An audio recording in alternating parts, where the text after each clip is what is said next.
है दोस्तों, welcome back. तो आज के इस वीडियो में हम सीखेंगे कि चेन सर्वे के अंदर ऑफसेट क्या होता है, ऑफसेट क्यों लिया जाता है और ऑफसेट के कितने टाइप्स होते हैं।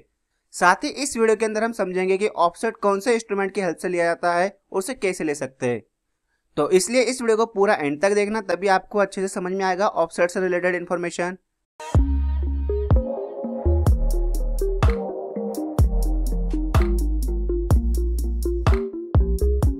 तो अभी हम इस वीडियो को कंटिन्यू करते हैं और सबसे पहले एक बेसिक डेफिनेशन समझ लेते हैं ऑफसेट से रिलेटेड कि ऑफसेट क्या होता है। तो कोई भी जो हमारा ऑब्जेक्ट होता है उसका जो हम लेटरल मेजरमेंट लेते हैं किसके रेफरेंस पे, चेन लाइन के रेफरेंस से है। हम उस ऑब्जेक्ट का जो लेटरल मेजरमेंट लेंगे उसी लेटरल मेजरमेंट को हम क्या बोलते हैं, ऑफसेट बोलते हैं। तो ऑफसेट किस लिए लिया जाता है? ऑफसेट इसलिए लिया जाता है ताकि हमें उस ऑब्जेक्ट का रेफरेंस पता चल सके चेन लाइन के बेसिस पर कि वो ऑब्जेक्ट चेन लाइन से कितने डिस्टेंस पर है, उसकी पोजीशन क्या है चेन लाइन से। ये सारी चीजें जानने के लिए हम क्या करते हैं, ऑफसेट लेते हैं उस ऑब्जेक्ट का चेन लाइन के रिस्पेक्ट में। अब ऑफसेट कितने टाइप के होते हैं वो भी हम समझ लेते हैं। तो ऑफसेट मेनली टू टाइप्स के होते हैं। फर्स्ट होता है हमारा परपेंडिकुलर ऑफसेट और सेकंड होता है हमारा ऑब्लिक्यू ऑफसेट। तो अब परपेंडिकुलर ऑफसेट और ऑब्लिक्यू ऑफसेट क्या होता है आपको इस ड्राइंग के थ्रू समझ में आ रहा होगा। तो जो हमारा 90 डिग्री पे ऑफसेट आएगा उसे हम क्या बोलेंगे, परपेंडिकुलर ऑफसेट। और जो हमारा ऑफसेट 90 डिग्री पे नहीं होगा उसे हम क्या बोलेंगे, ऑब्लिक्यू ऑफसेट। तो अभी हम इन दोनों ऑफसेट को डिटेल में समझ लेते हैं। तो सबसे फर्स्ट हम समझ लेते हैं परपेंडिकुलर ऑफसेट क्या होता है। तो जैसा कि मैंने अभी आपको समझाया, जब भी हम किसी ऑब्जेक्ट का चेन लाइन के रिस्पेक्ट में जो हम लेटरल मेजरमेंट लेंगे और वो लेटरल मेजरमेंट राइट एंगल बनाता है चेन लाइन से, तो उस टाइप के ऑफसेट को हम क्या बोलते हैं, परपेंडिकुलर ऑफसेट बोलते हैं। क्योंकि इसमें होता है क्या, जो हमारा ऑफसेट लाइन होती है वो हमारे 90 डिग्री के एंगल पे होती है चेन लाइन से, इसलिए इस टाइप के ऑफसेट को हम क्या बोलेंगे, परपेंडिकुलर ऑफसेट। क्योंकि वो क्या होता है, एकदम परपेंडिकुलर होती है चेन लाइन से, इसलिए इसको हम बोलेंगे परपेंडिकुलर ऑफसेट। अब परपेंडिकुलर ऑफसेट लेने के कितने सारे वे होते हैं वो भी हम समझ लेते हैं। तो जैसे कि मैंने यहाँ पे 4 ड्राइंग्स बनाई है, तो मेनली ये 4 ड्राइंग्स की हेल्प से हम क्या कर सकते हैं, ऑफसेट ले सकते हैं। ये फर्स्ट इस टाइप से ले सकते हैं हम। सेकेंड हम क्या करेंगे, जो हमारी चेन लाइन है उसके अकॉर्डिंग यहाँ पे हम क्या रखेंगे, टेप को रखेंगे और उसको स्विंग करेंगे। जैसे हमारी टेप यहाँ पे रुक जाएगी तो वही क्या होगा, उसका परपेंडिकुलर ऑफसेट होगा, जो उसका मिनिमम रीडिंग पॉइंट आएगा वहां से। नेक्स्ट ड्राइंग में आपको देखने मिल रहा होगा 3 4 5 का रूल। इसमें हम क्या कर सकते हैं, एकदम परफेक्ट 90 डिग्री के एंगल पे यानी परपेंडिकुलर ऑफसेट हम ले सकते हैं इस मेथड की हेल्प से। या हम 3 4 5 करें या 5 12 या 13 ले, इन दोनों की हेल्प से हम क्या कर सकते हैं, एकदम राइट एंगल मेजर कर सकते हैं। और आखिरी ड्राइंग में आपको देखने मिल रहा होगा बिल्डर स्क्वायर। बिल्डर स्क्वायर या ट्राई स्क्वायर का यूज करके भी हम क्या बना सकते हैं, वहां पे परपेंडिकुलर ऑफसेट ड्रॉ कर सकते हैं। और साथ ही इसके अलावा एक हमारा इंस्ट्रूमेंट आता है जिसको हम बोलते हैं क्रॉस स्टाफ या ऑप्टिकल स्क्वायर। इनकी हेल्प से भी हम क्या कर सकते हैं, परपेंडिकुलर ऑफसेट ले सकते हैं चेन लाइन के रिस्पेक्ट में उस ऑब्जेक्ट से। तो ये सभी मेन मेथड होती है परपेंडिकुलर ऑफसेट लेने की। फर्स्ट आ गई हमारी by setting a perpendicular offset by swinging a tape from the object to the chain line. The point of minimum reading on the tape will be the base of the perpendicular. जैसा कि मैंने आपको अभी समझाया, ये second drawing में आपको देखने मिल रहा होगा। इस टाइप से हम क्या करेंगे, इस पे परपेंडिकुलर ऑफसेट सेट करेंगे। Second, bye setting a right angle in the ratio of 3:4:5 और 5:12:13। जैसा कि मैंने अभी आपको समझाया, 3 4 5 रूल का यूज करके भी हम क्या कर सकते हैं, परपेंडिकुलर ऑफसेट को हम सेट कर सकते हैं। Next, bye setting a right angle with the help of builder square और ट्राई स्क्वायर। जैसा कि आपको आखिरी वाले ड्राइंग में देखने मिल रहा होगा, बिल्डर स्क्वायर या ट्राई स्क्वायर का यूज करके भी हम क्या कर सकते हैं, परपेंडिकुलर ऑफसेट वहां पे डाल सकते हैं।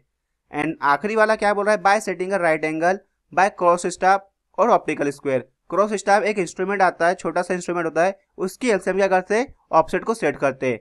मैक्सिमम टाइम जब भी आप ऑफसेट सेट करोगे तो आपको कौन सा इंस्ट्रूमेंट यूज में देखने मिलेगा, क्रॉस स्टाफ आपको यूज में देखने मिलेगा। अब परपेंडिकुलर ऑफसेट हम लेते हैं तो उससे क्या क्या हमें फायदे मिलते हैं वो भी हम समझ लेते हैं। क्योंकि जो परपेंडिकुलर ऑफसेट होता है वो एकदम क्विकली लिया जा सकता है। इसकी वजह से जो हमारे सर्वे में जो प्रोग्रेस होती है उसमें कोई इफेक्ट नहीं आता है, सर्वे हमारा कंटिन्यू चलते रहता है। साथ ही हमारे जो फील्ड बुक में हम जो डाटा एंट्री करेंगे वो भी हमें ईजी पड़ जाती है इस ऑफसेट की हेल्प से। और जब हम प्लॉटिंग करेंगे ऑफसेट का तो वो भी हमें ईजी पड़ता है, क्योंकि जो हमने परपेंडिकुलर ऑफसेट लिया है उसके ये सारे फायदे होते हैं। अब आपको ये वाली ड्राइंग देखने मिल रही होगी। इस ड्राइंग के अंदर ये क्या हमारा एक ऑब्जेक्ट है और बॉटम में आपको जो ये लाइन देखने मिल रही है क्या हो गई, हमारी चेन लाइन हो गई। अब इस ऑब्जेक्ट से जो हमारी चेन लाइन है उस पर जो 90 डिग्री के एंगल पे जो लाइन आई है वो क्या हमारी परपेंडिकुलर ऑफसेट है। लेकिन जो लाइन हमारे 90 डिग्री के एंगल पे नहीं है, कुछ इस टाइप से आपको ये लाइन देखने मिल रही होगी। तो ये सारी लाइन हमारी क्या हो गई, ऑब्लिक्यू ऑफसेट हो गई। और जो एकदम स्ट्रेट लाइन है जो 90 डिग्री का एंगल बना रही है यहाँ पे, वो क्या हो गई, हमारी परपेंडिकुलर ऑफसेट हो गई। तो आपको परपेंडिकुलर ऑफसेट समझ में आ गया। अब नेक्स्ट हम समझ लेते हैं ऑब्लिक ऑफसेट क्या होता है। अब ऑब्लिक ऑफसेट समझ लेते हैं। अगर हमारा कोई ऑफसेट चेन लाइन पे परपेंडिकुलर ऑफसेट नहीं है या उसका मेजरमेंट 90 डिग्री नहीं है, तो हमारा कौन सा ऑफसेट हो जाएगा, वो ऑब्लिक ऑफसेट हो जाएगा। तो ऑब्लिक ऑफसेट लेते क्यों है हम, इसका रीजन क्या है, जब भी हम सर्वे करेंगे तो कुछ ऐसी कंडीशन आएगी कि हम वहां पे परपेंडिकुलर ऑफसेट प्रोवाइड नहीं कर सकते या 90 डिग्री का एंगल नहीं आ सकता किसी वजह से, तो वहां पे हमें कौन सा ऑफसेट लेना पड़ता है, ऑब्लिक ऑफसेट। क्योंकि जो हम ऑफसेट लेंगे वहां पे वो परपेंडिकुलर होगा नहीं। अब परपेंडिकुलर नहीं होगा तो कौन सा टाइप का ऑफसेट हो गया, वो ऑब्लिक ऑफसेट हो गया। जैसे कि आपको इस ड्राइंग के अंदर देखने मिल रहा होगा, ये हमारी बिल्डिंग है। अब इस बिल्डिंग से हमें क्या करना था, ये हमारी चेन लाइन है, इस पे हमें कुछ ऑफसेट लेना है। अब ऑफसेट नहीं लिया जा रहा था तो यहाँ पे हमने क्या किया, 2 पॉइंट दे दिए, एक पॉइंट ए एक पॉइंट बी यहाँ पे। अब उसी लाइन पे हमने क्या किया, 2 पॉइंट और लिए, स्मॉल ए और स्मॉल बी।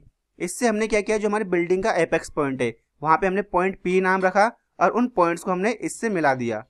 तो यहाँ पे 2 हमारी लाइन बन गई, एक एपी और एक बीपी, ये हमारी 2 लाइन्स बन गई। अब ये 2 लाइन में हमारा एक ट्राइंगल भी बन रहा है ए बी पी। तो इस ट्राइंगल में जो पी पॉइंट है वो एपेक्स पॉइंट है, लेकिन जो हमारी एपी लाइन और बीपी लाइन है वो क्या हो गई, हमारी ऑब्लिक ऑफसेट हो गई। तो इस टाइप के ऑफसेट को हम क्या बोलेंगे, ऑब्लिक ऑफसेट बोलेंगे। क्योंकि ये क्या कर रहे हैं, जो हमारी मेन चेन लाइन है वहां पे 90 डिग्री का एंगल नहीं बना पा रहे, इसलिए इस टाइप के ऑफसेट को हम क्या बोलेंगे, ऑब्लिक ऑफसेट बोलेंगे। तो आपको समझ में आ गया होगा परपेंडिकुलर और ऑब्लिक ऑफसेट क्या होते हैं। अब हम समझ लेते हैं कि इन ऑफसेट को लेने के लिए कौन से इंस्ट्रूमेंट का यूज होता है और वो किस टाइप का दिखाई देता है। तो जैसा कि मैंने आपको परपेंडिकुलर ऑफसेट समझाते टाइम ही समझाया, जब भी हम ऑफसेट लेंगे तो मैक्सिमम टाइम आपको कौन सा इंस्ट्रूमेंट यूज में देखने मिलेगा, क्रॉस स्टाफ। तो क्रॉस स्टाफ क्या होता है, एकदम सिंपल सा इंस्ट्रूमेंट होता है, बहुत ज्यादा छोटा होता है, जिसका हम मेनली यूज क्यों करते हैं, ऑफसेट लेने के लिए। इसका हम ऑफसेट लेने के लिए यूज करते हैं चेन सर्वे के अंदर वगैरह। ये चेन सर्वे के अंदर भी मैंने आपको बताया था, जब मैंने आपको इंस्ट्रूमेंट्स की डिटेल बताई थी कि चेन सर्वे के लिए कौन कौन से इंस्ट्रूमेंट यूज होते हैं, तो उसमें मैंने आपको क्रॉस स्टाफ के बारे में भी एक्सप्लेन किया था। तो यहाँ पे आपको क्रॉस स्टाफ के डिफरेंट वेरिएंट देखने मिल रहे होंगे। ये हमारे डिफरेंट टाइप के क्रॉस स्टाफ आते हैं।